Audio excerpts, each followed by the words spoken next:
सो हम स्टार्ट कर रहे हैं plant physiology and plant physiology में हम स्टार्ट कर रहे हैं हार्मोन से। हार्मोन्स हमने देख लिए हैं एनिमल्स के अंदर। अब हम प्लांट्स के अंदर हार्मोन की स्टडी करते हैं। They are biochemical messenger produced by source cell and regulate cellular physiology of another target cell by interacting with its specific receptor through signal transduction pathway. वही है कि ये मैसेंजर की तरह काम करते हैं, एक सेल से निकलते हैं, दूसरे पे अपने रिसेप्टर से जाके बाइंड करते हैं एंड अपना काम करते हैं। तो ओवरऑल मेटाबॉलिज्म जो होता है, growth, development, reproduction, flowering, fruiting, morphogenesis, senescence, ageing और डेथ जो होती है प्लांट की, वो हार्मोन डिटरमाइन करते हैं। प्लांट जो डेवलपमेंट है, टोटली हमारे पास 9 ऐसे एंडोजिनस हार्मोन्स होते हैं मेन, जिनके बारे में हम स्टडी करेंगे। Auxin, gibberellic acid, cytokinin, ethylene, ABA, abscisic acid, brassinosteroid, strigolactone, jasmonic acid and salicylic acid. ये स्ट्रेस फिजियोलॉजी में हम कवर करेंगे क्योंकि इनका रोल स्ट्रेस से रिलेटेड होता है, jasmonic acid and salicylic acid का। बाकी auxin, gibberellic acid, cytokinin, ethylene, ABA, abscisic acid, brassinosteroid, strigolactone and ये सब हम अभी पढ़ने वाले हैं। हम स्टार्ट करते हैं ऑक्सिन से। जो डार्विन था ना, उन्होंने ये बोला था कि जो ग्रोथ स्टिमुलस होता है वो टिप पे सिंथेसाइज होता है। उसके बाद जो बॉयसन्स थे, बॉयसन्स जो थे उन्होंने ये एक्सपेरिमेंट किया था कि जो प्लांट थी उसकी टिप के पास इन्होंने एक टिप पे तो मिका की शीट लगाई जो कि वाटर इम्परमेबल थी, एंड एक टिप पे उन्होंने जिलेटिन लगाया जो कि वाटर को ट्रांसपोर्ट कर पा रहा था।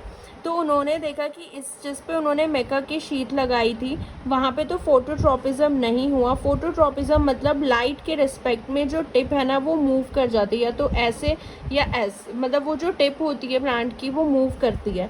तो जिसमें हमें फोटोट्रॉपिज्म देखने को मिला, बेंडिंग ऑफ लीफ हुई टुवर्ड्स द लाइट, जो बेंडिंग ऑफ टिप हुई टुवर्ड्स द लाइट उसको बोलते हैं फोटोट्रॉपिज्म।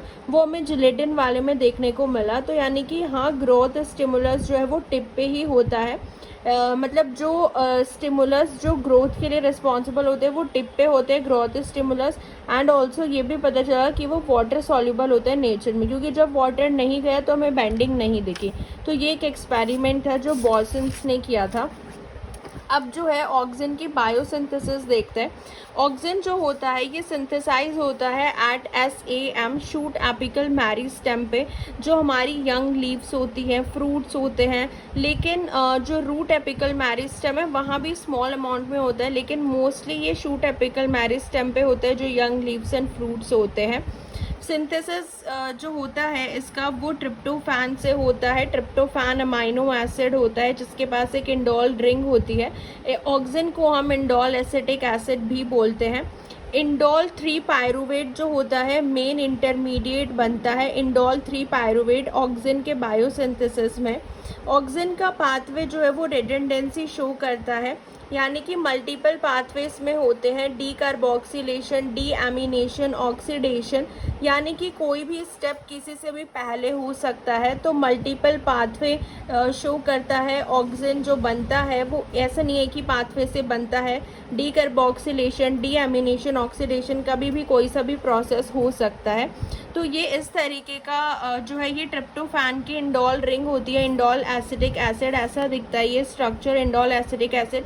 ये होता है शूट एपिकल मेरिस्टेम जो होता है, ये एपिकल बड होती है, शूट एपिकल मेरिस्टेम। ऑक्सिन जो होता है वो शूट एपिकल मेरिस्टेम की ग्रोथ को प्रमोट करता है, यानी कि टॉलनेस को प्रमोट करेगा। प्लांट ऐसे अगर टॉल होता जा रहा है तो ऑक्सिन की वजह से होता जा रहा है, वो इस तरीके से मूव करता है ऑक्सिन, तो टॉलनेस को प्रमोट करता है, ब्रांचिंग को प्रमोट नहीं करता है। तो इसको हम एपिकल बड बोलते हैं, शूट एपिकल मेरिस्टेम पे जो होता है। उसके बाद हम लेटरल बड जो होता है ये लेटरल मेरिस्टेम होता है।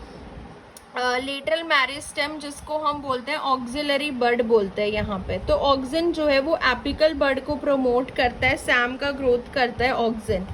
2 टाइप के जीन जो है वो इन्वॉल्व होते हैं ऑक्सिन में, एक YUC6, एक YUCCA। ओके, सो अगर YUC6 जीन जो होता है वो नेगेटिवली म्यूटेट हो जाता है, अगर उसमें लॉस ऑफ फंक्शन म्यूटेशन हो गई तो ऑक्सीजन का कंसंट्रेशन जो है वो बढ़ेगा, यानी कि मोर एपिकल ग्रोथ हमें शो होगी। लेकिन अगर जो YUC का जीन है उसमें अगर म्यूटेशन हो जाए, गेन ऑफ फंक्शन, देखो म्यूटेशन दोनों में हम अलग अलग पढ़ रहे हैं। YUC का जीन में अगर गेन ऑफ फंक्शन म्यूटेशन हो जाए तो ऑक्सीजन का कंसंट्रेशन बढ़ेगा, यानी कि ये तो पॉजिटिवली स्टिमुलेट कर रहा है। YUC का जीन इंक्रीज करता है ऑक्सीजन का बायोसिंथेसिस, एंड YUC6 जो होता है ये डिक्रीज करता है बायोसिंथेसिस ऑफ ऑक्सीजन। तो अगर ऑक्सीजन का हम स्प्रे कर देंगे तो टॉलनेस बढ़ने लगती है, ब्रांचिंग कम हो जाती है। तो इसीलिए जो शूट एपिकल मेरिस्टेम होता है, एपिकल बड, ऑक्सीजन इसको प्रमोट करता है। Indole acetic acid primary oxygen जो हॉर्टिकल्चर में हम यूज़ करते हैं, मेनली इंडोल एसिटिक एसिड ही करते हैं। ऑक्सीजन नेचुरल ऑक्सीजन अगर हम देखें जो मतलब आइसोलेटेड है प्लांट से इन इंटैक्ट फॉर्म, जैसे 4-क्लोरो IAA, phenol acetic acid, indole butyric acid, ये सारे नेचुरल ऑक्सीजन होते हैं। Phenol acetic acid, indole butyric acid and 4-क्लोरो IAA जो ये इंडोल एसिटिक एसिड है, ये सारे क्या होते हैं, these all are natural oxygen जो प्रेजेंट होते हैं। सिंथेटिक ऑक्सीजन हमारे पास होते हैं जैसे naphthalene acetic acid, two four dichlorophenoxy acetic acid, two methoxy, 3,6-डाइक्लोरो बेंजोइक एसिड, डाइकैम्बा जिसको बोलते हैं। तो ये जो होते हैं ये सिंथेटिक ऑक्सीजन होते हैं, नेचुरल ऑक्सीजन यही होते हैं, फिनॉल एसिटिक एसिड, 4-क्लोरो IAA। तो ये सब याद रखना है, इस पे क्वेश्चन भी आ चुका है कि which one is natural and synthetic. Oxygen का जो कैटाबॉलिज्म होता है, यानी कि ऑक्सीजन का इनएक्टिवेशन जो ऑक्सीजन का होता है वो कैसे होता है, by conjugation with hexose sugar and amino acid. अगर ये कॉन्जुगेट हो जाए हेक्सोज शुगर और अमाइनो एसिड के साथ तो ये इनएक्टिव हो जाएगा। And finally conjugated oxygen is transported in SCR by using regulatory protein. उसके बाद जब ऑक्सीजन का अगर कॉन्जुगेट हो जाए, कॉन्जुगेशन हो जाएगा हेक्सोज शुगर और अमाइनो एसिड के साथ, तो ये जो कॉन्जुगेटेड ऑक्सीजन होगा ये स्मूथ एंडोप्लाज्मिक रेटिकुलम में जाएगा एक प्रोटीन, ऑक्सीजन बाइंडिंग प्रोटीन की हेल्प से। रेगुलेटरी प्रोटीन होता है ये।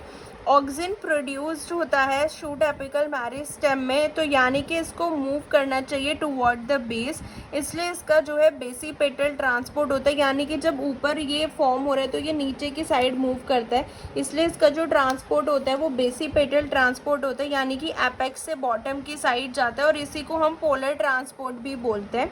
बेसिपेटल ट्रांसपोर्ट को हम पोलर ट्रांसपोर्ट भी बोलते हैं। Oxygen transported from shoot apical meristem to root apical meristem, that means oxygen transport show basipetal transport and polar transport show करता है ऑक्सीजन।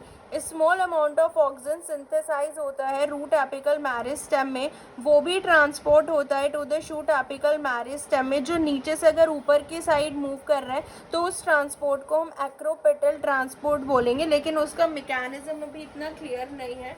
सो ऑक्सीजन में हम पोलर ट्रांसपोर्ट और बेसिपेटल ट्रांसपोर्ट ही पढ़ते हैं, यानी कि ये ऊपर से नीचे की साइड आ रहा है। एंड अगर हम एक्रोपेटल की बात करेंगे, एक्रोपेटल ट्रांसपोर्ट होते हैं कि अगर जो बेस से कहाँ जा रहा है, ऊपर की साइड जा रहा है, ठीक है, फ्रॉम बेस टू हेड, एक्रोन, इस तरीके से समझो, तो वो हो गया एक्रोपेटल ट्रांसपोर्ट। उसके बाद हमारे पास आता है नेक्स्ट, ये देखो यहाँ पे ये ऑक्सीजन का स्ट्रक्चर है, इंडोल एसिटिक एसिड का स्ट्रक्चर है, ठीक है। एक चीज़ आपको पता होनी चाहिए कि जैसे पीएच अगर कम होता है ना, कम पीएच पे जो आयनाइजेबल ग्रुप्स होते हैं वो प्रोटोनेटेड फॉर्म में आ जाते हैं। तो यहाँ पे अगर आप देखोगे लो पीएच पे तो ये प्रोटोनेटेड फॉर्म में आ जाते हैं, ठीक है। यानी कि ये जो इसके पास ग्रुप होता है ना, कार्बोक्सिल ग्रुप COOH जो होता है, ये अपनी प्रोटोनेटेड फॉर्म में आ जाता है जब कम पीएच होता है। प्रोटोनेटेड मतलब अनचार्ज हो जाता है, COOH प्रोटोनेटेड फॉर्म होती है। और अगर पीएच अगर ज़्यादा होता है, हाई पीएच पे ये डीप्रोटोनेटेड फॉर्म में हो जाएगा, यानी कि COO माइनस आ जाएगा, इस पर नेगेटिव चार्ज आ जाता है, COO नेगेटिव हो जाता है ये। तो इस तरीके से ये याद रखना है, ठीक है। बस इसमें आपको यही समझना था। अच्छा, ये मैंने इधर लिखा भी हुआ। तो इसमें आपको आप यहाँ से समझ सकते हो कि हाई पीएच पे ये डीप्रोटोनेटेड फॉर्म पे आ जाता है। एंड जो डीप्रोटोनेटेड फॉर्म होती है ना इसकी, देखो जो डीप्रोटोनेटेड फॉर्म होती है ऑक्सीजन की, वो हो जाएगी COOH हो जाएगी। दिस इज प्रोटोनेटेड फॉर्म, ठीक है। एंड COO कार्बोक्सिल ग्रुप की ये डीप्रोटोनेटेड फॉर्म हो गई। ये प्रोटोनेटेड फॉर्म है, इसमें प्रोटॉन प्रेजेंट है। तो इसलिए तो अगर आप बात करोगे कि हाई पीएच पे क्या होता है, हाई पीएच पे ये अपने डीप्रोटोनेटेड फॉर्म पे आ जाता है एंड लो पीएच पे प्रोटोनेटेड फॉर्म पे आ जाता है। अगर डीप्रोटोनेटेड फॉर्म पे आएगा ये वाली फॉर्म पे, तो माइनस चार्ज हो जाएगा। सो ये मैम्ब्रेन को क्रॉस नहीं कर सकता। इस वाली फॉर्म में ये मैम्ब्रेन को क्रॉस कर सकता है, इस वाली फॉर्म में ये क्रॉस नहीं कर सकता मैम्ब्रेन को, ठीक है। तो ये समझ में आया। अब जो पीके वैल्यू होती है ऑक्सीजन की वो 4.75 होती है। अब अगर 4.75 से कम पीएच होगी तो ये प्रोटोनेटेड फॉर्म में रहेगा COOH। अगर इससे पीएच ज़्यादा हुई तो डीप्रोटोनेटेड फॉर्म में होगा, यानी कि मैम्ब्रेन क्रॉस नहीं कर सकता, इसमें क्रॉस कर सकता है, ठीक है। तो इस हिसाब से हम इसको इसी तरीके से डोनेट करेंगे। देखो डिनोट करेंगे, जैसे पीएच यहाँ पे कम है ना 4.75 से, तो इसकी फॉर्म जो होगी IAAH होगी। एंड पीएच अगर ज़्यादा है तो IAA माइनस होगी, ठीक है। यहाँ पे IAAH आएगा, IAH फॉर्म में होगा। अब हम इसका जो ट्रांसपोर्ट होता है ना, हमने देखा कि ये नीचे मूव करता है, इसका पोलर ट्रांसपोर्ट होता है ना। इसका जो ट्रांसपोर्ट होता है वो बेसिपेटल ट्रांसपोर्ट होता है, ऊपर से नीचे मूव करना। तो वो कैसे मूव करता है ये हम देखते हैं। उसको समझने से पहले एक बार ये देख लेते हैं कि ये पूरा हमारा जो है बाहर की ये सेल वॉल हो गई। इसके अंदर जो है ये यहाँ पे एपोप्लास्टिक स्पेस होता है बीच में, ठीक है। ये इसका एपोप्लास्टिक स्पेस होता है। एंड ये अंदर जो है ये इसकी सेल की एपिकल साइड है ऊपर, एंड ये नीचे सेल की बेसल साइड है। एपिकल एंड बेसल साइड है सेल की। ये मिडिल वाली सेल हो गई, ये अपर सेल हो गई, ये बेसल सेल हो गई, ये सेल हो गई। एंड ये जो ये स्पेस होता है दिस इज एपोप्लास्टिक स्पेस हो गया, ठीक है। अब हम देखते हैं इसमें कैसे ट्रांसपोर्ट होता है। तो जो साइटोसोल होता है ना सेल के अंदर, उसका जो पीएच होता है वो 7 होता है, जो कि जो हमारा ऑक्सीजन है उसके पीएच से ज़्यादा है। पीएच ज़्यादा है तो यानी कि ये डीप्रोटोनेटेड फॉर्म में होगा। डीप्रोटोनेटेड मतलब IAA माइनस चार्ज होगा इस पर, ठीक है, नेगेटिव चार्ज होगा। नेगेटिव चार्ज होने की वजह से ऑक्सीजन जो है वो डीप्रोटोनेटेड फॉर्म में है अपनी, तो ये मैम्ब्रेन को क्रॉस नहीं कर सकता डीप्रोटोनेटेड फॉर्म में। अभी हमने बात करी थी क्योंकि इस पर चार्ज आ गया है। तो इसको पास करने के लिए यहाँ पे पिन प्रोटीन होता है। ये जो पिन प्रोटीन होता है ना, इसके साथ ABCB पंप भी होता है साथ में। तो ये जो IAA माइनस है डीप्रोटोनेटेड फॉर्म जो है ऑक्सीजन की, वो पिन प्रोटीन के थ्रू यहाँ से मूव करेगी अंदर के, मतलब बाहर एपोप्लास्टिक स्पेस में आएगा ये। अब एपोप्लास्टिक स्पेस में आने से क्या होगा ना, देखो ये जो सेल है, इस सेल के पास ना ये जो रेड कलर से आप देख रहे हो ये ऑक्सीजन प्रोटॉन सिम्पोर्टर है। यानी कि एक तो ये चांस होता है ऑक्सीजन प्रोटॉन सिम्पोर्टर प्रेजेंट होता है यहाँ पे, जिससे जो ऑक्सीजन है और प्रोटॉन साथ में एक्टिवली ट्रांसपोर्ट हो सकते हैं। ऑक्सीजन अंदर जा सकता है एंड 2 प्रोटॉन भी बाहर से अंदर चले जाएंगे। सो ऑक्सीजन प्रोटॉन सिम्पोर्टर प्रेजेंट होता है। एक यहाँ पे एक और प्रेजेंट होता है pump, that is proton ATPase pump present होता है यहाँ पे। ये जो प्रोटॉन एटीपेज पंप होता है ना, ये प्रोटॉन को बाहर फेंकता रहता है, मतलब प्रोटॉन जो है बाहर आता रहता है। सो प्रोटॉन अगर बाहर आता रहेगा, इस वजह से प्रोटॉन को क्या करता है, ये बाहर मूव कराता रहता है, जो यहाँ पे प्रोटॉन एटीपेज पंप है। सो अभी आपको इतना समझ में आया कि हमारा जो प्लांट के अंदर जो सेल होती है उसके अंदर साइटोसोल है, उसमें ये जो एपोप्लास्टिक स्पेस एंड साइटोसोल का पीएच हमने देखा, प्लस सेल के ऊपर pin protein and ABCB pump होता है। तो ये ऑक्सीजन जो है इस फॉर्म में बाहर आ जाता है। सो ऑक्सीजन का ट्रांसपोर्ट जो है वो 2 स्टेप में होता है। एक बार हम इसको रीड कर लेते हैं, ठीक है। अब ये जो एपोप्लास्टिक स्पेस की बात हो रही है ना, जहाँ ऑक्सीजन बाहर आ रहा है, ये जो स्पेस होता है ना, ये प्रोटो स्पेस एसिडिक एनवायरनमेंट होता है। एपोप्लास्टिक स्पेस में एसिडिक एनवायरनमेंट होता है, ठीक है। एसिडिक एनवायरनमेंट मतलब पीएच जो है यहाँ का कम होता है। सो अगर यहाँ का पीएच कम है, कम पीएच की वजह से ये अपने प्रोटोनेटेड फॉर्म में भी कन्वर्ट हो सकता है, IAAH। सो IAH तो डायरेक्टली अंदर चला जाएगा, और जो IA माइनस वाली फॉर्म है उसके लिए पंप होता है, सिम्पोर्टर होता है, प्रोटॉन ऑक्सीजन सिम्पोर्टर, तो वो यहाँ पे मूव कर जाएगा, दोनों फॉर्म अंदर आ जाते हैं, है ना। और एक ये जो प्रोटॉन एटीपीज पंप है, ये भी एटीपी को यूज़ करता है, एडीपी में कन्वर्ट करता है यहाँ पे। एंड इसका काम भी यही होता है, प्रोटॉन एटीपीज पंप का, जो बाहर एसिडिक एनवायरनमेंट क्रिएट कर देता है। सो ऑक्सीजन का जो एफ्लक्स होता है, इसके 2 स्टेप होते हैं। Transport of oxygen from cytosol to apoplastic space में पिन प्रोटीन और ABCB पंप से होगा। Pin protein mainly polar transport regulate करता है। ऑक्सीजन का जो इन्फ्लक्स होता है, यानी कि एपोप्लास्टिक से जब वो अंदर जाता है, एक तो V टाइप ये एटीपेज पंप होते हैं जो प्लाज्मा मेम्ब्रेन पे होते हैं, एंड कंटिन्यूस पंपिंग चलाते हैं ये प्रोटीन की। Continuous pumping of protein from proton होगा, continuous pumping of proton from cytosol से एपोप्लास्टिक स्पेस में, एंड वहाँ पे पीएच जो है वो कम हो जाती है 4 से 5, यानी कि एसिडिफिकेशन मेंटेन करते हैं एपोप्लास्टिक स्पेस में। ये हमने देख लिया, V टाइप पंप की वजह से यहाँ पे एसिडिक एनवायरनमेंट क्रिएट हो जाता है। उसके बाद नेक्स्ट एक और चीज़ हमने देखी कि depending on the pH of apoplastic space oxygen का इन्फ्लक्स 2 टाइप से हो जाता है। पहले तो सिंपल डिफ्यूजन, अगर वो IAH में कन्वर्ट हो गया है, अगर पीएच कम हो गया तो ऑक्सीजन प्रोटोनेटेड हो जाएगा, लेस पोलर होगा तो वो इजीली क्रॉस कर लेगा। दूसरा होता है सेकेंडरी एक्टिव ट्रांसपोर्ट, पीएच ज़्यादा है तो वो डीप्रोटोनेटेड फॉर्म में होगा, तो वो ऑक्सीजन प्रोटॉन सिम्पोर्टर के थ्रू मूव करेगा। अगर आप इसमें अनकपलर डाल दोगे तो इस तरीके से ऑक्सीजन का होता है, बाहर कैसे निकलता है, पिन प्रोटीन से अंदर जाता है ना, दोनों फॉर्म में जा सकता है। अनकपलर जो होता है, ये H प्रोटॉन का जो ग्रेडियंट होता है ना, उसको डिस्टर्ब कर देता है, प्रोटॉन ग्रेडियंट को डिस्टर्ब कर देता है अनकपलर।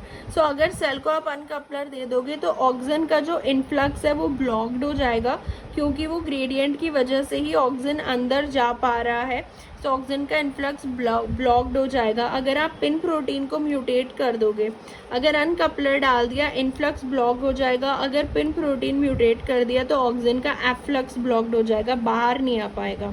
तो ये पूरा किसके बारे में था, ऑक्सीजन के ट्रांसपोर्ट के बारे में।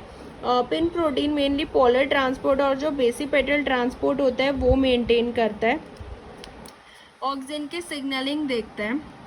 अगर ऑक्सीजन एब्सेंट होता है तो ये ऑक्सीजन का इनहिबिटर होता है एक AUXI, इसको हम IAAR भी बोलते हैं, रिप्रेसर, ऑक्सीजन रिप्रेसर और इनहिबिटर होता है। ये बाइंड करके रखता है किसके साथ, ARF which is a transcription factor. तो ये हेट्रोडाइमर फॉर्म में होता है। जब ऑक्सीजन नहीं होता है तो ARF के साथ इनहिबिटर और रिप्रेसर बाइंड रहता है, तो कोई ऑक्सीजन का रिस्पॉन्स नहीं आता है जब ऑक्सीजन एब्सेंट होता है। अगर ऑक्सीजन प्रेजेंट होता है, तो ऑक्सीजन प्रेजेंट है तो ये जो AI है, यानी कि ये जो इनहिबिटर और रिप्रेसर है, ये इनएक्टिव होगा और ARF अपना होमोडाइमर बना लेता है, ARF ऑक्सीजन रिस्पॉन्स फैक्टर जिसको बोलते हैं, अगर ऑक्सीजन प्रेजेंट है तो अभी यहाँ पे देखो, यहाँ पे अभी ऑक्सीजन जो है वो एब्सेंट है, तो ये रिप्रेसर ARF से बाइंड है और ये स्विच ऑफ है। Oxygen response factor, response element अभी अपना कोई रिस्पॉन्स नहीं दे रहा है। लेकिन जैसे ही इसमें क्या होता है ना, ऑक्सीजन का, जैसे ही कि ऑक्सीजन का रिसेप्टर होता है जिसको हम बोलते हैं SCF TIR करके, ये ऑक्सीजन का रिसेप्टर होता है, TIR याद रखना। TIR जो ऑक्सीजन का रिसेप्टर होता है, ये F ब्लॉक फैमिली से बिलोंग करता है, KMD फैमिली से बिलोंग करता है, ठीक है, तो F बॉक्स फैमिली बोलते हैं। तो जो DIR होता है इसका रिसेप्टर, इससे ऑक्सीजन बाइंड करेगा, उसको एक्टिवेट करेगा अपने रिसेप्टर को। ऑक्सीजन रिसेप्टर का जो कॉम्प्लेक्स है वो एंटर करता है न्यूक्लियस में। न्यूक्लियस में जाने के बाद जो ऑक्सीजन का इनहिबिटर और जो रिप्रेसर होता है वो आएगा और इसी से बाइंड कर जाएगा ऑक्सीजन और उसका जो रिसेप्टर का कॉम्प्लेक्स होता है। उसके बाद ये जो इसका रिप्रेसर है और जो इनहिबिटर है वो इससे अगर बाइंड कर गया है तो वो साइटोसोल में जाएगा एंड उसका यूबिक्विटिनाइलेशन हो जाता है, पॉलीयूबिक्विटिनाइलेशन डिग्रेडेड बाय 26 एट प्रोटियोसोमल कॉम्प्लेक्स। और यहाँ पे फिर ये जो है, क्योंकि यहाँ से रिप्रेसर हट गया, इनहिबिटर हट गया, तो ARF होमोडाइमराइज होंगे एंड जीन का एक्सप्रेशन हो जाएगा, तो ऑक्सिन रिस्पॉन्स एलिमेंट बन जाएगा। KMT का मतलब होता है किस्मी डेडली प्रोटीन। ये भी E3 यूबिक्विटिन लाइगेज से ही बिलोंग करता है, KMT फैमिली। और ये 26 प्रोटियोसोमल कॉम्प्लेक्स जो होता है इसको क्या कर देगा, यूबिक्विटिनाइज डिग्रेड कर देगा। तो ये था ऑक्सिन की सिग्नलिंग में, ठीक है। अगर ऑक्सिन होता है तो ये ARF का होमोडाइमर एंड ऑक्सिन की रिस्पॉन्स एलिमेंट होता है, अगर नहीं होता है तो रिप्रेसर और इनहिबिटर बाइंड रहता है। फंक्शन अगर हम देखें ऑक्सिन के, ऑक्सिन जो होता है एपिकल डोमिनेंस प्रमोट करता है। एपिकल डोमिनेंस मतलब जैसे कि ये एपिकल बर्ड है, ऑक्सिन प्रोमोट एपिकल बर्ड का ज़्यादा ग्रोथ कराएगा ऊपर की साइड। जो ये लेटरल बर्ड होती है, ऑक्सिलरी बर्ड होती है ना, ऑक्सिन इनका ग्रोथ को इनहिबिट कर देता है, लेटरल बर्ड की ग्रोथ को, एंड ब्रांचेस को भी इनहिबिट कर देता है। जैसे ये नोड होती है ना, नोड से लीव्स अराइज होती है, नोड से जहाँ से लीफ निकलती है उसको हम नोड बोलते हैं, एंड दो नोड के बीच का पार्ट इसको बोलते हैं इंटरनोड, ठीक है। हॉर्टिकल्चर होता है जहाँ पे हम ब्रांचिंग डीकैपिटेशन प्रोसेस करते हैं ब्रांचिंग के लिए, यानी कि एपिकल बर्ड को हम रिमूव कर देते हैं। डीकैपिटेशन प्रोसेस होता है ब्रांचिंग बढ़ाने के लिए, हम इसकी एपिकल बर्ड को रिमूव कर देते हैं ताकि लेटरल बर्ड और ज़्यादा ब्रांचिंग हो। ये हॉर्टिकल्चर में होता है। लेकिन ऑक्सिन क्या करता है, एपिकल डोमिनेंस, एपिकल को डोमिनेट करता है, एपिकल बर्ड की ग्रोथ को प्रमोट करता है, ठीक है। उसके बाद ऑक्सिन जो है वो सेनेसेंस को भी डिले करता है। सेनेसेंस जो होता है, ऑक्सिन जो है वो सेनेसेंस को डिले करता है। इसमें क्या होता है, जैसे कि हमारे पास कोई लीफ है, न्यू लीफ, अगर ऑक्सिन का कंसंट्रेशन ज़्यादा है, ऑक्सिन जो है वो इथाइलिन को इनहिबिट करेगा, इथाइलिन को नहीं सिंथेसाइज होने देगा। इथाइलिन जो होता है मेन सेनेसेंस हार्मोन होता है, तो ऑक्सिन इथाइलिन को इनहिबिट कर देगा। यहाँ पे ऑक्सिन अगर बन रहा है ज़्यादा तो इथाइलिन नहीं बन पाएगा, इथाइलिन की कंसंट्रेशन कम होगी, तो डिले कर देता है सेनेसेंस को, एजिंग को डिले कर देता है ऑक्सिन। जैसे ये जो पेटियोल होता है ना, हाँ, ये यहाँ पे अगर हम बात करेंगे, लीफ ब्लेड होता है पूरा, एंड ये जो पूरा यहाँ पे ये होता है ना, इसको हम बोलते हैं पेटियोल, ठीक है। ये जो लीफ का ये डंडा सा होता है ना यहाँ पे, इसको हम बोलते हैं पेटियोल। सो ये जो पेटियोल होता है एंड ये होता है लीफ ब्लेड, ठीक है। और ये हमारी ओल्ड लीफ है, येलो लीव्स है, जिसमें हमारा ऑक्सिन का कंसंट्रेशन कम है और इथाइलिन का कंसंट्रेशन ज़्यादा है। तो अगर जो ओल्ड लीफ होती है, येलो लीफ, अगर इथाइलिन का कंसंट्रेशन ज़्यादा होता है तो सेनेसेंस उसमें ज़्यादा होता है, यानी कि डेथ हो जाती है। इथाइलिन जो होता है वो लीफ का बेस सॉफ्ट कर देता है, तो इसलिए लीफ जो है वो गिर जाती है। लेकिन ऑक्सिन अगर ज़्यादा बन रहा है तो वो इथाइलिन के सिंथेसिस को इनहिबिट करता है। ऑक्सिन और क्या करता है ना, ये फोटोट्रोपिज्म प्रमोट करता है, जियोट्रोपिज्म एंड थिग्मोट्रोपिज्म। थिग्मोट्रोपिज्म मतलब जो टच के रिस्पॉन्स में जो मूवमेंट करते हैं प्लांट। फोटोट्रोपिज्म लाइट के रिस्पॉन्स में मूवमेंट होता है प्लांट का। जियो मतलब कि ग्रेविटी के रिस्पॉन्स में मूवमेंट अगर होता है प्लांट का, तो ये सब ऑक्सिन प्रमोट करते हैं। Auxin also promote parthenocarpic fruit development. Parthenocarpic मतलब वो फ्रूट होता है, पार्थिनोकार्पिक मतलब कि विदाउट सीड, सीडलेस फ्रूट जो होता है वो पार्थिनोकार्पिक फ्रूट होता है। जैसे हमें पता है कि फ्लावर के जो हम पार्ट देखते हैं प्लांट के अंदर, फ्लावर में यहाँ पे ओवरी होती है, स्टाइल, स्टिग्मा, ओवरी, ये जो फ्लावर फीमेल पार्ट होते हैं, यहाँ पे होती है साइट ऑफ फर्टिलाइजेशन, क्योंकि जो पॉलन ट्यूब बनती है वो यहीं से एंटर करती है ना, पॉलन ट्यूब, और यहाँ पे फर्टिलाइजेशन होता है, डबल फर्टिलाइजेशन हम देखते हैं, जो ट्रिपल फ्यूजन अभी हम पढ़ेंगे प्लांट डेवलपमेंट में, ये सारी चीज़ें। सिनगेमी होता है, देन जाइगोट बनता है, एम्ब्रियो बनता है, एंड उसके बाद सीड बनता है। तो ऑक्सिन जो होता है ना, ये क्या करता है, ओवरी का मैच्योरेशन कर देता है फर्टिलाइजेशन से पहले। So auxin is responsible for maturation of ovary before fertilisation. तो पार्थिनोकार्पिक फ्रूट हो जाता है, उसके अंदर सीड नहीं बन पाता, सीडलेस फ्रूट हो जाता है, ठीक है। और जैसे ग्रेप्स, बनाना, पपाया, पाइनएप्पल, तो इस तरीके के जो फ्रूट्स होते हैं। दूसरा होता है ऑक्सिन, जो होता है वो रूट डेवलपमेंट को प्रमोट करता है। ऑक्सिन अगर लो कंसंट्रेशन पे है तो वो प्राइमरी रूट डेवलपमेंट प्रमोट करेगा, लेकिन अगर हाई कंसंट्रेशन पे होगा तो auxin secondary, tertiary and quaternary जो रूट डेवलपमेंट होता है उनको प्रमोट करता है। कंसंट्रेशन पे भी डिपेंड करता है, ठीक है। तो ये सारे हम ऑक्सिन के फंक्शन देख रहे हैं। ऑक्सिन जो होता है वो वैस्कुलर बंडल जो हमारे पास होते हैं जाइलम एंड फ्लोएम, जो कि वाटर एंड फ्रूट सैप के ट्रांसपोर्ट के लिए यूज़ होता है। सो ऑक्सिन इनका डिफरेंशिएशन में भी रिस्पॉन्सिबल होता है। किसके डिफरेंशिएशन में? वैस्कुलर बंडल के डिफरेंशिएशन में। ऑक्सिन जो होता है सेक्स डिटर्मिनेशन में भी इन्वॉल्व होता है, जैसे कि सेक्स डिटर्मिनेशन में इन्वॉल्व होता है ऑक्सिन, जैसे पोएसी जो फैमिली होती है, मेज जिसका एग्जांपल है। मेज जो एक यूनिसेक्सुअल फ्लावर होता है, लेकिन उसका जो प्लांट होता है वो मोनोशियस प्लांट होता है, ठीक है। देखो यहाँ पे आप देखो, ये मेल फ्लावर है एंड यहाँ पे जो है ये फीमेल फ्लावर है। तो अगर आप ऑक्सिन का स्प्रे करोगे ना, ऑक्सिन का अगर आप स्प्रे करते हो तो यानी कि जो मेल फ्लावर है ना वो कन्वर्ट हो जाता है इनटू फीमेल फ्लावर। तो उनके जो फ्रूट नंबर है वो बढ़ जाते हैं, क्रॉप यील्ड बढ़ जाती है। तो ये इस तरीके से वो सेक्स डिटर्मिनेशन में हेल्प करता है।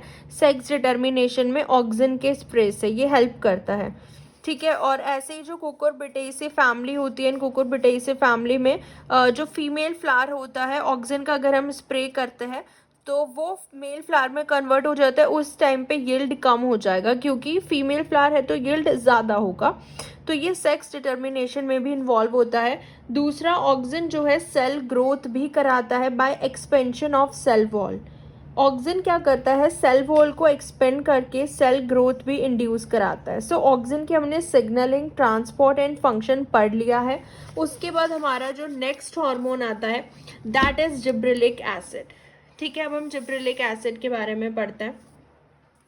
जिब्रेलिक एसिड, देखो एक टाइम पे क्या हुआ ना, कुछ प्लांट थे राइस का, राइस के जो प्लांट्स थे उस पे जो क्रॉप यील्ड थी वो एवरेज क्रॉप यील्ड आ रही थी। उसके बाद क्या हुआ, एक फंगल इन्फेक्शन देखने को मिला, जिससे जो फ्रूट का साइज़ है वो तो छोटा हो गया। मतलब जो फंगल इन्फेक्शन की यहाँ पे जो साइड थी ऐसे हुआ, मतलब प्लांट का जो साइज़ है वो तो टॉल होने लगे प्लांट, लेकिन फ्रूट साइज़ जो है वो कम हो गया। तो यील्ड भी कम आई, सीड भी कम हो गए। तो इसको नाम दिया गया फूलिंग सीडिंग डिसीज़ और बैकिने डिसीज़। जापान में ये चीज़ हुई थी, तो इसका नाम ये दिया गया। फंगल इन्फेक्शन साइट उसमें देखी गई। इन्होंने देखा जो फंजाई जो थी जो इन्फेक्ट कर रही थी वो थी जिब्रेला फ्यूजिकोरी, ठीक है। जिब्रेला फ्यूजिकोरी ये फंजाई का नाम था जो एस्कोमाइसिटीज क्लास से बिलोंग करती थी। तो वो जो थी ये डिसीज़ कॉज कर रही थी, फंजाई जो थी। अब जो जिब्रेलिक एसिड जो होता है ना, हम जिब्रेलिक एसिड की बात करें अभी, इसका हम देखेंगे कि ये किस कॉन्टेक्स्ट में समझाया गया है। जिब्रेलिक एसिड जो होता है ये क्या करता है, ये हाइड्रोलाइटिक एंजाइम का एक्सप्रेशन बढ़ा देता है ड्यूरिंग सीड जर्मिनेशन, ठीक है। तो ये क्या करता है, हाइड्रोलाइटिक एंजाइम्स जो होते हैं ना वो बढ़ जाते हैं सीड जर्मिनेशन में, जैसे अल्फा एमाइलेज हो गया। तो बहुत सारे ऐसे हाइड्रोलाइटिक एंजाइम होते हैं, जब सीड जर्मिनेशन हो रहा होता है उस टाइम पे ये एंजाइम का एक्सप्रेशन बहुत ज़्यादा हो जाता है। कोराई था ये जो फंजाई था, ये क्या कर रहा था, जिब्रेलिक एसिड की सिंथेसिस यहाँ पे करा रहा था। तो ज़्यादा जिब्रेलिक एसिड बनने की वजह से जो है इसके जो ये मतलब स्टेम है इनका एलोंगेशन हो जाता है, ये इतने लंबे हो जाते हैं क्योंकि इसके अंदर सीड जर्मिनेट जल्दी हो जाते हैं, हाइड्रोलाइटिक एंजाइम का एक्सप्रेशन हो जाता है। तो ये बेसिकली यहाँ पे जिब्रेलिक एसिड का सिंथेसिस करा रहा था ये जो फंजाई था, ठीक है। ये हमको पता चला। अब एक बार हम जिब्रेलिक एसिड की ना सिंथेसिस देख लेते हैं। इसमें क्या होता है, हमारे पास 3 मॉलिक्यूल होते हैं एसिटाइल कोएंजाइम ए के जिब्रेलिक एसिड की बायोसिंथेसिस में। मेवलॉनिक एसिड बनाते हैं 3 एसिडाइल कोएंजाइम ए मिलके। ये मेवलॉनिक एसिड जो होता है ना, फिर ये बना लेते हैं IPP और IDP बना लेते हैं, ठीक है। और ये आइसोपेंटेनिल पायरोफॉस्फेट होता है, ये आइसोपेंटेनिल पायरोफॉस्फेट एंड आइसोपेंटेनिल डाइफॉस्फेट मेवलॉनिक एसिड से जब ये बन जाता है IPP एंड IDP, ये 5 कार्बन का होता है, ठीक है। फिर ये साइटोसोल में बन रहा है सब। उसके बाद ये प्लास्टिड में जाता है, IPP एंड IDP प्लास्टिड में एंटर करेगा। प्लास्टिड में जाने के बाद फिर इसके 8 मॉलिक्यूल मिलते हैं IPP के, तो 5 8 ज़ा 40। तो अगर 8 मॉलिक्यूल IPP के मिलेंगे, जो कि एक IPP 5 कार्बन का है, तो 8 मॉलिक्यूल मिलके बना लेते हैं जेरेनिल डाइफॉस्फेट, जो कि 40 कार्बन का होता है। एंड ये जो जेरेनिल डाइफॉस्फेट होता है ना, फिर ये बना लेता है एंटकोरिन। ये जो एंटीकोरिन जो होता है, यहाँ पे जो एंजाइम यूज़ हो रहा है, ये हो रहा है ऑक्सीडेज एंजाइम यूज़ हो रहा है, ठीक है। इसको हम बोलते हैं दैट इज़ कोरिक एसिड ऑक्सीडेज, या फिर KO ऑक्सीडेज एंजाइम यहाँ पे यूज़ हो रहा है। एंड ये जो ऑक्सीडेज एंजाइम होता है, इसका जो जीन होता है वो होता है GA1 जीन। वो कौन से जीन से बन रहा है, क्योंकि जीन ही तो प्रोटीन बनाता है, ठीक है। प्रोटीन मतलब एंजाइम्स वगैरह जो भी होते हैं, ये सब प्रोटीन ही होते हैं। तो जो जीन यहाँ पे एक्टिवेट होता है वो होता है GA1 जीन। उसके बाद एंटकोरिन से बनता है हमारा कोरिक एसिड, कोरोनिक एसिड, ठीक है। एंटकोरिन से हमारा बना कोरोनिक एसिड। एंड यहाँ पे जो एंजाइम यूज़ हुआ वो होता है कोरोनिक एसिड ऑक्सीडेज। ये यहाँ पे होता है कोरिन ऑक्सीडेज है, ठीक है, KO। तो ये जो एंजाइम होता है, यहाँ पे आ जाता है कोरोनिक एसिड ऑक्सीडेज आ जाता है एंजाइम। एंड यहाँ पे जो जीन यूज़ होता है वो होता है GA2। तो 2 जीन यूज़ होते हैं, GA1 से एंटकोरिन बनता है, GA2 से कोरोनिक एसिड ऑक्सीडेज बनता है। एंड ये सारा अभी कहाँ हो रहा है, प्लास्टिड में हो रहा है। उसके बाद देखो प्लास्टिड के बाद ये कहाँ जाते हैं, प्लास्टिड के बाद ये जाते हैं SER में, जो कि हमारा होता है स्मूथ एंडोप्लाज्मिक रेटिकुलम। तो प्लास्टिड के बाद वो SER में जाता है कोरोनिक एसिड। वहाँ पे Na जीन जो है वो एक्टिव हो जाता है, Na जीन का एक्सप्रेशन होगा। फिर उससे जो एंजाइम बनता है Na जीन से, वो कोरोनिक एसिड को कन्वर्ट कर देता है GA12 aldehyde, glyceric acid, gibberellic acid जो हमारा होता है जिब्रेलिक एसिड 12 एल्डिहाइड, ठीक है। तो ये जो जिब्रेलिक एसिड 12 एल्डिहाइड होता है, फिर ये वापस से साइटोसोल में आता है। जिब्रेलिक एसिड 12 एल्डिहाइड वापस से साइटोसोल में आएगा। तो आपने देखा साइटोसोल से स्टार्ट हुआ, प्लास्टिड में गया, अब SER में आया, फिर ये वापस से साइटोसोल में आता है। अब इसके 2 पाथवे होते हैं जिब्रेलिक एसिड 12 एल्डिहाइड के। अब इसका एक तो होता है 13 hydroxylation dependent pathway. Gibberellic acid जो 1,2 एल्डिहाइड जो होता है 12 एल्डिहाइड, साइटोसोल में आने के बाद ये कन्वर्ट हो जाता है जिब्रेलिक एसिड 53 में। 13 हाइड्रोक्सीलेशन डिपेंडेंट पाथवे होता है, ये जिब्रेलिक एसिड 53 में कन्वर्ट होगा। देन फिर जिब्रेलिक एसिड 1 में कन्वर्ट होता है। So gibberellic acid 53 and gibberellic acid 1 में कन्वर्ट हो जाएगा, ठीक है। और जो एक ये होता है 13 हाइड्रोक्सिलेशन इंडिपेंडेंट पाथवे में, क्या होता है, इंडिपेंडेंट पाथवे में gibberellic acid 9 and gibberellic acid 4 में कन्वर्ट होगा, ठीक है। सो उसके बाद gibberellic acid 9 and gibberellic acid 4 में कन्वर्ट होगा। सो इंडिपेंडेंट पाथवे में 9 एंड 4, डिपेंडेंट पाथवे में 53 एंड 1, ठीक है। उसके बाद यहाँ पे कुछ जीन होते हैं, एक T और L जीन होता है। मेंडल का जो T जीन था वो वाला T और L जीन भी बोलते हैं। ये एक एंजाइम बनाता है T और L gene, that is gibberellic acid 3 oxidase enzyme. So ये जो जिब्रेलिक एसिड 3 ऑक्सीडेज एंजाइम होता है ना, ये क्या करता है, ये एक्टिवेट कर देता है जिब्रेलिक एसिड 1 को एंड जिब्रेलिक एसिड 4 को। सो जिब्रेलिक एसिड 3 ऑक्सीडेज एंजाइम क्या करता है, जिब्रेलिक एसिड 1 और 4 को एक्टिव कर देता है, ठीक है। सो जिब्रेलिक एसिड 1 एंड 4 को इसने क्या कर दिया, एक्टिव कर दिया। अब ये जो जिब्रेलिक एसिड 4 है, ठीक है, ये जैसे ही एक्टिव होता है ये बना लेता है, क्या बना लेता है, ये एक्टिव फॉर्म हो जाती है gibberellic acid 4 and gibberellic acid 1, ठीक है, ये समझ में आया। उसके बाद जो SLN जीन होता है, SLN जीन जो कि बनाता है जिब्रेलिक एसिड 2 ऑक्सीडेज एंजाइम, ये क्या करता है, ये जिब्रेलिक एसिड 1 को इनएक्टिव फॉर्म में कन्वर्ट कर देता है, जो होता है gibberellic acid 8 which is inactive, and gibberellic acid 4 को कन्वर्ट कर देता है 34 में, जो कि इनएक्टिव फॉर्म होती है। तो SLN जीन इसको इनएक्टिव कर रहा है जिब्रेलिक एसिड को। 8 and 34 are the inactive form, and gibberellic acid 3 oxidase enzyme T और एल इसको एक्टिव कर रहा है 4 और 1 में। ठीक है, तो ये चीज़ याद रखने कौन सी एक्टिव फॉर्म होती है। Gibberellic acid 4 and gibberellic acid 1 जो होते हैं, these are the active gibberellic acid. ठीक है, और ये SLN जीन इनको इनएक्टिव फॉर्म में कन्वर्ट कर देता है। तो अब ये देखो, जो हमने ये जीन पढ़े हैं, GA1 जीन, GA2 जीन, इनका तो कोई रेडेंडेंसी नहीं होता है, और जो जीन NA होता है दे हैविंग नो रेडेंडेंसी, कोई अल्टरनेट पाथवे नहीं होता है। जो हमने GA1 देखा था ना, प्लास्टिड में देखा था, GA1 एंड GA2 भी प्लास्टिड में देखा था, एंड जो जीन NA है वो हमने इसमें देखा था। इनका कोई अल्टरनेट पाथवे नहीं है SCR में। उसके बाद जिब्रेलिक एसिड 12 जो होता है, ये दो पाथवे में जाता है, 13 hydroxylation dependent and independent pathway. Dependent वाले में 53 एंड इसमें 9 बनाएगा। फिर जिब्रेलिक एसिड 3 ऑक्सीडेज एंजाइम जो TLE जीन होता है इसको कन्वर्ट करेगा 1 एंड 4 में, 9 4 में एंड 53 1 में, जो कि एक्टिव है। फिर SLN जीन वाला एंजाइम इनको इनएक्टिव फॉर्म में कन्वर्ट कर देगा। 8 and 34 are the inactive form, ये याद रखना है। ठीक है, कौन सा एक्टिव फॉर्म है एंड कौन सा इनएक्टिव फॉर्म है।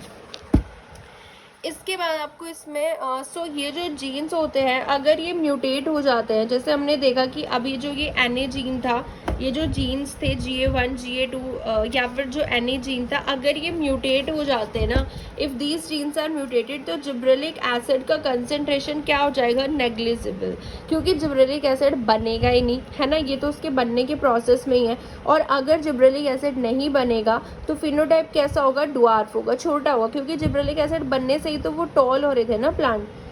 और जो एली जीन होता है, एली जीन क्या करता है, जो जिब्रेलिक एसिड को एक्टिवेट करता है। एली जीन जो होता है, टी जीन और एली जीन हमने देखा था ना, वही तो एक्टिवेट कर रहा था जिब्रेलिक एसिड। 53 से जो है 1 बना रहा था, 9 से 4 बना रहा था। सो अगर एली जीन म्यूटेट हो गया तब भी ड्वार्फ आएगा, है ना, क्योंकि वो उनको एक्टिव फॉर्म में कन्वर्ट कर रहा है। सो अगर SLN जीन का म्यूटेशन हो जाता है, सो जिब्रेलिक एसिड जो होगा वो इनएक्टिव फॉर्म में आ जाएगा। तो अगर SLN जीन म्यूटेट हो गया, वो कंस्टिट्यूटिवली एक्टिव होगा, इनएक्टिव हो ही नहीं पाएगा जिब्रेलिक एसिड, क्योंकि SLN जीन काम ही नहीं कर रहा है जो एक्टिव को इनएक्टिव बनाता है। तो फिनोटाइप क्या होगा, एक्सट्रीमली टॉल हो जाएगा जिब्रेलिक एसिड की वजह से, कंस्टिट्यूटिवली एक्टिव होने की वजह से। और अगर एली और SLN जीन दोनों ही डोमिनेंट हो जाए, अगर दोनों ही डोमिनेंट हो जाए, तब भी जो प्लांट का फिनोटाइप है वो क्या होगा, टोल होगा। अगर एली और SLN जीन जो है दोनों डोमिनेंट हो जाते हैं, एली और SLN जीन दोनों डोमिनेंट हो जाते हैं, तो प्लांट का फिनोटाइप तब क्या आएगा, टोल आएगा। लेकिन इस केस में एक्सट्रीम टोल आएगा, क्योंकि सारे जिब्रेलिक एसिड एक्टिव फॉर्म में रहने वाले हैं ना। तो 1, 4, 3 एंड 7 ये बायोलॉजिकली एक्टिव जिब्रेलिक एसिड होते हैं। 1, 4, 3 and 7 are the biologically active gibberellic acid. और इनएक्टिव फॉर्म हमने देखी थी, जो 1 होता है वो किस में कन्वर्ट हो जाता है, 8 में, एंड 4 जो है वो 34 में, ये इनएक्टिव फॉर्म होती है ना। और 1, 4, 3 and 7 are the biologically active gibberellic acid. तो ये पूरा जो है जिब्रेलिक एसिड का क्या था, पाथवे देखा कि कैसे जो है वो बनता है मेवलोनिक एसिड से। तो जो कुरोसावा थे उन्होंने बोला कि ऐसा नहीं है कि बड़ा प्लांट हो गया तो वो बेटर होगा, क्योंकि सबको लगने लगा कि प्लांट का साइज़ बड़ा हो गया तो हमें फ्रूट भी अच्छा मिलेगा, यील्ड भी अच्छी आएगी, बट उसका ऑपोजिट हुआ। हाइट ज़्यादा है तो एनर्जी मेंटेनेंस करने के लिए भी तो ज़्यादा लगी ना। लाइफ स्पेन जो होता है राइस का 140 डेज होता है, मोस्टली 5 मंथ्स होता है। So should improve quantity, yield and life span, height, मतलब ऐसा होना चाहिए कि ये इम्प्रूव हो। लेकिन उस केस में क्या हुआ, लाइफ हमारा जो यील्ड है वो कम हो गया था, है ना। तो इन्होंने बोला कि क्वांटिटी जो होती है वो क्वालिटी कम कर देती है, इसलिए जितना बड़ा होगा उसकी क्वालिटी उतनी कम हो जाएगी। जब ग्रीन रिवॉल्यूशन चल रहा था, ग्रीन रिवॉल्यूशन के दौरान जो RH जीन है वो जो है वो इंट्रोड्यूस हुआ था लाइक नॉरिन टैन जीन, जिससे जो प्लांट की हाइट और जो है वो कम हो गई थी एंड उसका क्रॉप यील्ड जो है वो बढ़ गया था। तो हाइट कम हुई एंड क्रॉप यील्ड बढ़ गया। आरएचटी जीन जो था ये इंट्रोड्यूस हुआ था like Norin ten gene green revolution के दौरान। इसको अभी हम जो है बुक से भी रीड लगाएंगे, ठीक है। अभी हम नोट्स कवर कर रहे हैं तो इसलिए हम इसको शॉर्ट नोट्स में पढ़ रहे हैं। और जिब्रेलिक एसिड की सिग्नलिंग देखो, जो रेगुलेशन होता है जिब्रेलिक एसिड का बायोसिंथेसिस एंड डिग्रेडेशन, और regulation of gibberellic acid responsive genes जो होते हैं उनका क्या होते हैं। Gibberellic acid responsive genes genes का रेगुलेशन एंड वो जिब्रेलिक एसिड का बायोसिंथेसिस एंड डिग्रेडेशन हम इसमें पढ़ेंगे। देखो, जिब्रेलिक एसिड एंड बायोडिग्रेडेशन, अगर जिब्रेलिक एसिड नहीं है तो डेला एक्टिव रहता है, ये याद रखना। डेला जो है वो तब एक्टिव होगा जब जिब्रेलिक एसिड नहीं होगा। जब जिब्रेलिक एसिड होगा तो ये क्या होता है, नेगेटिव रेगुलेटर होता है डेला प्रोटीन का। डेला काम क्या करता है ना, डेला अगर एक्टिव होगा, डेला क्या करता है, ये जिब्रेलिक एसिड के एनाबॉलिक जीन बायोसिंथेसिस जीन का जो है पॉजिटिव रेगुलेटर होता है डेला। सो मान लो अगर डेला एक्टिव है तो ये क्या कर रहा है, जिब्रेलिक एसिड के बायोसिंथेसिस वाले जीन को जिब्रेलिक एसिड का सिंथेसिस बढ़ा रहा है। डेला क्या करता है, जिब्रेलिक एसिड का सिंथेसिस बढ़ाता है, बस इतना याद रखो। डेला जिब्रेलिक एसिड का सिंथेसिस बढ़ाता है, और अगर जिब्रेलिक एसिड का सिंथेसिस बढ़ रहा है तो जिब्रेलिक एसिड क्यों बनेगा, मतलब अगर जिब्रेलिक एसिड ऑलरेडी प्रेजेंट है तो जिब्रेलिक एसिड नहीं बनेगा। लेकिन ठीक है, और अगर जिब्रेलिक एसिड है तो डेला की ज़रूरत नहीं है। जिब्रेलिक एसिड है तो डेला नहीं काम करता है, क्योंकि डेला का काम है जिब्रेलिक एसिड का जो कंसंट्रेशन है उसको बढ़ाना, ठीक है। डेला क्या करता है, जिब्रेलिक एसिड की सिंथेसिस कराता है। लेकिन अगर डेला नहीं है, अब आप देखो यहाँ पे डेला नहीं है तो जिब्रेलिक एसिड की सिंथेसिस नहीं होगी। इसका मतलब जिब्रेलिक एसिड हमारे पास ऑलरेडी प्रेजेंट है, तो हमें उसको सिंथेसाइज करने की ज़रूरत नहीं है, ठीक है। तो ये काम होता है, यानी कि जिब्रेलिक एसिड जब नहीं होता है तो डेला एक्टिव होता है, क्योंकि डेला जिब्रेलिक एसिड का सिंथेसिस करा रहा होता है। क्योंकि जो चीज़ हमारे पास नहीं है तभी तो हम उसका सिंथेसिस कराएंगे ना, ठीक है। तो बस इनका ऑपोजिट कनेक्शन याद रखना, जिब्रेलिक एसिड नहीं होता है तो डेला एक्टिव होता है एंड डेला जिब्रेलिक एसिड का ही सिंथेसिस कराता है, ठीक है। अगर हम रेगुलेशन देखें, इसको ध्यान से समझना, gibberellic acid responsive gene regulation देखो, इसका जो ये होता है रिसेप्टर, वो होता है GID1, ये रिसेप्टर होता है जिब्रेलिक एसिड का, ठीक है। तो ये जो ग्रास और ये जो GID1 होता है ये आपस में ऐसे कनेक्टेड रहता है, इसका रिसेप्टर ग्रास एंड GID1, ठीक है, ये रिसेप्टर है। और ये E3 यूबिक्विटिन लाइगेज फैमिली से बिलोंग करता है, इनएक्टिव होता है। जैसे ये जिब्रेलिक एसिड आके बाइंड करता है तो इसका कन्फर्मेशनल चेंज हो जाता है GID1 एंड ग्रास का, और ये एक्टिव हो जाता है। एक्टिव होते ही ये क्या होगा, अंदर जाएगा। देखो अब जिब्रेलिक एसिड है हमारे पास, इस केस में याद रखो। लेकिन यहाँ पे अगर जिब्रेलिक एसिड नहीं है तो डेला क्या करता है, MYB2 से अटैच्ड होता है, डेला एक्टिव होता है एंड MYB2 क्या होता है, इनएक्टिव होता है। तो इस केस में हमारे पास जिब्रेलिक एसिड रिस्पॉन्सिव एलिमेंट नहीं बन रहा है, no expression of gibberellic acid responsive element, ठीक है। तो जैसे ही ये इधर आता है डेला को ये ले जाता है, डेला अगर एक्टिव है, क्योंकि जिब्रेलिक एसिड नहीं है तो डेला एक्टिव है, ठीक है, ये याद आया। क्योंकि जिब्रेलिक एसिड अगर नहीं है तो डेला एक्टिव रहेगा, डेला एक्टिव रहेगा तो वो MYB2 को क्या कर देगा, इनएक्टिव कर देगा। और अगर MYB2 इनएक्टिव होता है तो यहाँ पे जिब्रेलिक एसिड रिस्पॉन्सिव एलिमेंट जो होते हैं उनका एक्सप्रेशन नहीं होता है, ठीक है। उसके बाद ये क्या होगा, कन्फर्मेशनल चेंज होके इनमें ये डेला को ले जाएंगे, डेला एक्टिव होगा, डेला यहाँ पे इसके साथ बाइंड करेगा एंड कॉम्प्लेक्स हो जाएगा इनका डेला का और रिसेप्टर का, एंड डेला बाहर आके यूबिक्विटिनाइज हो जाएगा, डिग्रेडेशन हो जाएगा इसका बाय 26 प्रोटियोसोमल कॉम्प्लेक्स। और उसके बाद जो MYB2 है वो एक्टिव हो जाएगा। MYB2 जैसे ही एक्टिव हुआ तो इसके अंदर एक्सप्रेशन होना स्टार्ट हो जाता है जिब्रेलिक एसिड रिस्पॉन्सिव एलिमेंट का, एंड उसके बाद डेला प्रोटीन भी बनने लगता है। ऑल्सो सिंथेसाइज डेला प्रोटीन। डेला प्रोटीन फिर नेगेटिव फीडबैक मैकेनिज्म भी स्टार्ट कर देता है, ठीक है। सो expression of gibberellic acid responsive element होने लगेगा एंड डेला प्रोटीन भी बनने लगेगा जो कि नेगेटिव फीडबैक देगा फिर, ठीक है। तो ये होता है, अगर जिब्रेलिक एसिड नहीं होता है तो डेला प्रोटीन एक्टिव रहता है जो MYB2 को इनएक्टिव करके रखता है। जिब्रेलिक एसिड नहीं है तो डेला एक्टिव है, बस इतना याद रखना है। देखो, जब आप कन्फर्मेशन की बात करते हो मतलब उनके अंदर मूवमेंट होता है, सेल्फ मूवमेंट। कन्फिगुरेशन का मतलब होता है कि कन्फिगुरेशनल चेंज मतलब वो टूट के फिर से जुड़ रहा है। डेला जो होता है ये अमाइनो एसिड का एक सीक्वेंस ही तो है, पेंटापेप्टाइड होता है, aspartate, glutamate, leucine and alanine होता है। जो GID होता है जिब्रेलिक एसिड इनसेंसिटिव डोमेन होता है, जो रिसेप्टर पे हमने देखा था GID डोमेन होता है, gibberellic acid insensitive domain. And अगर सोचो, अगर MYD म्यूटेट हो जाए, MYB अगर म्यूटेट हो जाएगा तो यानी कि MYB म्यूटेट हो गया तो MYB तो म्यूटेट हो जाएगा, क्योंकि MYB का काम क्या होता है, हाँ, MYB का काम क्या होता है, जिब्रेलिक एसिड रिस्पॉन्सिव एलिमेंट को एक्सप्रेस कराना।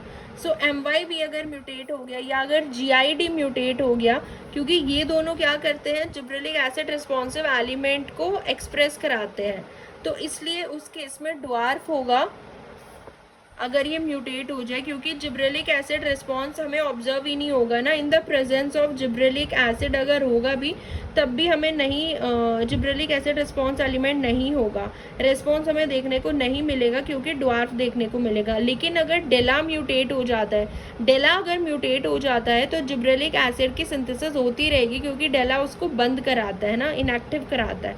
और अगर डेला जिब्रेलिक एसिड का जो एलिमेंट होता है वो कंस्टिट्यूटिवली एक्सप्रेस करता रहता है, तो इसलिए वो एक्सट्रीम टॉल हो जाता है। तो बस डेला के बारे में ये याद रखना है कि अगर जिब्रेलिक एसिड नहीं होगा तो डेला जो है वो एक्टिव होगा, ठीक है।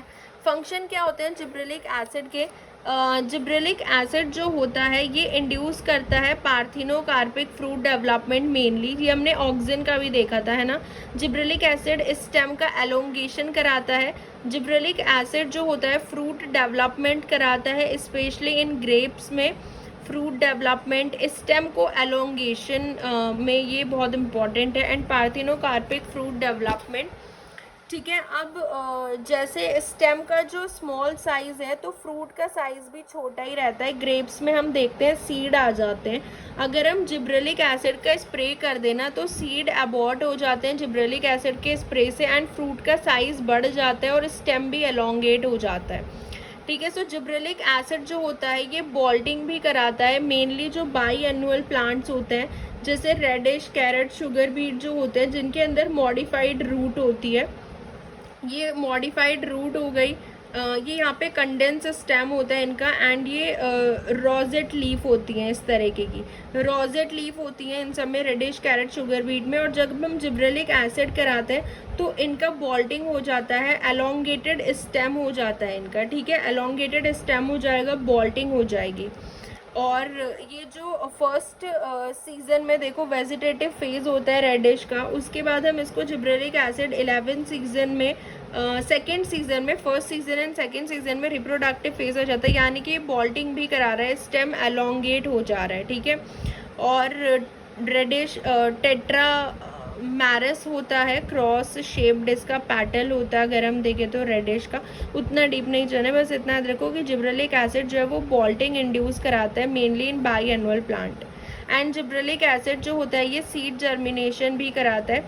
सीड बेसिकली दो टाइप के होते हैं, ऑर्थोडॉक्स सीड जो होते हैं वो डिहाइड्रेशन टॉलरेट कर सकते हैं, लेकिन जो हमारे पास कैल्सीट्रेंट सीड होते हैं ना ये पैराडॉक्स होते हैं, पैराडॉक्स और कैल्सीट्रेंट सीड ये डिहाइड्रेशन टॉलरेट नहीं कर सकते। ऑर्थोडॉक्स सीड जो होते हैं वो टॉलरेट कर सकते हैं डिहाइड्रेशन, कैल्सीट्रेंट और पैराडॉक्स सीड जो होते हैं दे कांट टॉलरेट डिहाइड्रेशन, वो टॉलरेट नहीं कर सकते। जो हमारे पास सीड, आपको पता है सीड का क्या काम होता है, एनर्जी स्टोर करता है सीड, ठीक है। सीड में जो एम्ब्रियो होता है वो डॉर्मेंट एम्ब्रियो प्रेजेंट होता है और एनर्जी स्टोर करता है। एक हमारे पास एल्बुमिनस सीड भी होते हैं, एंडोस्पर्मिक सीड, जिसमें जो न्यूट्रेंट है वो एंडोस्पर्म न्यूट्रेंट प्रोवाइड करती है, एंडोस्पर्म प्रेजेंट होता है। एक जो एक्स एल्बुमिनस होते हैं नॉन एंडोस्पर्मिक, जिनके अंदर एनर्जी होती है, न्यूट्रेंट जो होता है वो कॉटिलिडन में होता है, न्यूट्रेंट स्टोर इन कॉटिलिडन, इनके पास जो होता है एंडोस्पर्म नहीं होता है। मोनोकॉट, जैसे दाल होते हैं तो मोनोकॉट में हम देखते हैं जो कि नॉन एंडोस्पर्मिक होता है। एल्बुमिनस सीड एंडोस्पर्मिक, जिसमें न्यूट्रेंट प्रेजेंट होते हैं, सो एनर्जी इनकी जो है वो एंडोस्पर्म में होती है। सो सीड जर्मिनेशन एक एनर्जी कंज्यूमिंग प्रोसेस होता है। So gibberellic acid seed germination कराता है, क्योंकि ये जितने भी हाइड्रोलाइटिक एंजाइम है ना, इनको एक्टिवेट कर देता है। In the presence of gibberellic acid सारे हाइड्रोलाइटिक एंजाइम जो है वो एक्टिव हो जाते हैं। जैसे कोई लार्ज साइज का सीड है जिसके अंदर जो है पॉलीसेक्राइड या स्टार्च जो है स्टोर है, या कि जिसके अंदर फैट स्टोर है, तो उनको ब्रेक डाउन करने के लिए स्टार्च और पॉलीसेक्राइड्स को एमाइलेज होता है, उसको ग्लूकोज में तोड़ देता है। फैट के लिए लाइपेज होता है। तो ये सारे हाइड्रोलाइटिक एंजाइम होते हैं, प्रोटीन को प्रोटीएज तोड़ते हैं अमीनो एसिड में। तो ये सब एक्टिव कौन करता है? जिब्रेलिक एसिड इन सब हाइड्रोलाइटिक एंजाइम को एक्टिव करता है। ये ग्लूकोज में कन्वर्ट हो जाएगा, देन ये जो लाइपेज होगा इसको कन्वर्ट कर देगा फैटी एसिड बीटा ऑक्सीडेशन या एसिटाइल कोएंजाइम ए में, एंड देन ये हमारे अमीनो एसिड बन जाएंगे। हमने देखा कि जिब्रेलिक एसिड जो था ना, वो इतने सारे हाइड्रोलाइटिक एंजाइम को क्या करता है? एक्टिवेट कर देता है, जिसकी वजह से ये ब्रेक डाउन हो जाते हैं, सीड जर्मिनेट हो जाता है। फिर इन सब का क्या होता है? जैसे फैटी एसिड का बीटा ऑक्सीडेशन होगा, ग्लूकोज का ब्रेक डाउन होगा, अमीनो एसिड का ब्रेक डाउन होगा, ठीक है। तो ये सारी चीज़ें होती हैं। उसके बाद क्या होता है? जैसे ग्लूकोज बन गया, सब में ग्लूकोज फॉर्म होगा, उसके बाद ये ग्लाइकोक्सिलेट में जाएगा, ग्लाइकोजोम में ग्लाइकोक्सिलेट बनता है, फिर उससे ग्लूकोज बनता है। ग्लूकोज जब बनेगा ना, वो सुक्रोज में कन्वर्ट होगा। सुक्रोज हमें पता है एक नॉन रिड्यूसिंग डाइसेक्राइड होता है एंड वाटर सॉल्युबल होता है, तो ये एनर्जी प्रोवाइड करता है ड्यूरिंग जर्मिनेशन ऑफ सीड। तो हम देखते हैं कि जिब्रेलिक एसिड का जर्मिनेशन, सीड को जर्मिनेट कराने में कितना ज़्यादा रोल होता है। देखो, अगर जिब्रेलिक एसिड एब्सेंट है तो ABA एक एब्सिसिक एसिड जो हार्मोन होता है, ये दोनों ऑपोजिट होता है, ठीक है। एक इसके कॉन्टेक्स्ट में याद रखना है कि जिब्रेलिक एसिड अगर नहीं है, ABA की कंसंट्रेशन हाई है, तो यानी कि ये डॉर्मेंसी मेंटेन करता है ABA डॉर्मेंसी मेंटेन करता है। तो अगर ABA हाई होगा तो यानी कि सीड जर्मिनेट नहीं होगा, डॉर्मेंसी मेंटेन होगी। और अगर जिब्रेलिक एसिड है और ABA कम है, यानी कि डॉर्मेंसी ब्रेक हो जाएगी एंड सीड जर्मिनेट हो जाएगा। तो अगर जिब्रेलिक एसिड नहीं है, यानी कि सीड जो है वो डॉर्मेंट स्टेज में प्रेजेंट है, डॉर्मेंट कंडीशन में, क्योंकि ABA की कंसंट्रेशन हाई है। ABA डॉर्मेंसी मेंटेन करता है और जिब्रेलिक एसिड नहीं है, यानी कि डेला एक्टिव है। डेला एक्टिव होने की वजह से जो MYB है वो इनएक्टिव होता है, यानी कि हाइड्रोलाइटिक जो एंजाइम होते हैं उनका एक्सप्रेशन नहीं होगा। ये हम सिग्नलिंग देख चुके हैं कि डेला क्या करता है? MYB को इनएक्टिव करता है। ऐसे अगर हम इस केस में देखें कि जिब्रेलिक एसिड अगर है तो उस केस में डॉर्मेंसी ब्रेक हो जाएगी। जिब्रेलिक एसिड होता है तो डॉर्मेंसी नहीं होती है और डेला इनएक्टिव हो जाता है, क्योंकि जिब्रेलिक एसिड और डेला का तो ऑपोजिट रिलेशन है, होगा तो डेला इनएक्टिव हो जाएगा तो MYB एक्टिव हो जाएगा, जिसकी वजह से हाइड्रोलाइटिक एंजाइम का एक्सप्रेशन हो जाता है एंड सीड्स जो है वो जर्मिनेट होना स्टार्ट हो जाते हैं। तो ABA की कंसंट्रेशन अगर ज़्यादा है तो वो डॉर्मेंसी मेंटेन करता है। जिब्रेलिक एसिड डॉर्मेंसी को ब्रेक करके सीड को जर्मिनेट कराता है।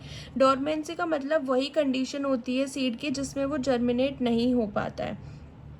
सो ABA और GA का जो रेशियो होता है वो प्राइमरी डिटर्मिनेंट होता है जर्मिनेशन या डॉर्मेंसी का। अगर ये रेशियो ज़्यादा है, देखो अगर ABA और GA का रेशियो ज़्यादा यानी कि ABA ज़्यादा है तो सीड जो है वो डॉर्मेंट कंडीशन में होगा, और अगर रेशियो कम है तो सीड का जर्मिनेशन स्टार्ट हो जाएगा, यानी कि ABA कम है और जिब्रेलिक एसिड ज़्यादा होगा। तो जिब्रेलिक एसिड सीड जर्मिनेशन में कॉन्ट्रीब्यूट करता है एंड ABA जो है वो डॉर्मेंट कंडीशन के लिए रिस्पॉन्सिबल होता है, ठीक है। तो ये था पूरा जिब्रेलिक एसिड का हमने सिंथेसिस देख लिया। उसके बाद जिब्रेलिक एसिड जो होता है ना, ये फ्लावरिंग भी एक्टिवेट करता है। ये एक पॉजिटिव रेगुलेटर की तरह काम करता है of SOC gene. SOC gene जो होता है ये मास्टर रेगुलेटर होता है, मास्टर स्विच होता है फ्लावरिंग का। जब हम फ्लावरिंग पढ़ेंगे वहाँ हम देखेंगे एसओसी जीन का बहुत इंपॉर्टेंट रोल होता है फ्लावरिंग में। तो जिब्रेलिक एसिड जो होता है फ्लावरिंग को भी एक्टिवेट करता है। It is a positive regulator of SOC gene which is the master switch off flowering. And gibberellic acid जो होता है ये पॉलन ग्रेन का डेवलपमेंट भी इंड्यूस करता है। तो ये था हमारा पूरा जिब्रेलिक एसिड के बारे में। ऑक्सिन एंड जिब्रेलिक एसिड हमने कवर कर लिया है। अब नेक्स्ट हार्मोन हम पढ़ने जा रहे हैं साइटोकाइनिन।